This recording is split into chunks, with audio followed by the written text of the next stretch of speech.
আমার ঘরে যখন কোনো মাছ মাংস থাকে না তখন আমি সবজিকে ঠিক এভাবেই রান্না করে ফেলি মসুরের ডাল দিয়ে। হ্যালো এভরিওয়ান, আসসালামু আলাইকুম। আজকে আপনাদের সাথে শেয়ার করব নিরামিষ লাউর রেসিপি।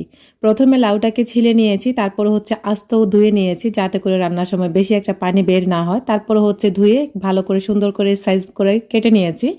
এরপর হচ্ছে পরিমাণ মতো তেল, পেঁয়াজ, আদা রসুন বাটা, হলুদের গুঁড়া, মরিচের গুঁড়া দিয়ে লাউগুলোকে ঢেলে দিয়ে তার মধ্যে হচ্ছে কিছু কাঁচামরিচ অ্যাড করে কিছুক্ষণ হচ্ছে রান্না করে নিয়েছি, কষিয়ে নিয়েছি। তারপর হচ্ছে আবারও ঢাকনাটা উঠিয়ে আমি হচ্ছে নেড়ে চেড়ে সমস্ত মশলার সাথে লাউগুলোকে মিশিয়ে দিয়ে আবারও ঢাকনা লাগিয়ে দিয়েছি।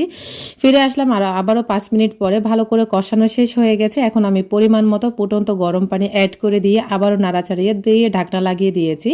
আর ফাইনালি হচ্ছে লাউটা রান্নার কিছুক্ষণ আগে বা প্রায় 10 মিনিট আগে আমি মসুরের ডাল অ্যাড করে দিয়ে আবারও ভালো করে নেড়ে চেড়ে ধনে পাতা দিয়ে এখন নামিয়ে নিয়েছি। ব্যাস হয়ে গেল মসুরের ডাল দিয়ে লাউয়ের নিরামিষ রেসিপি।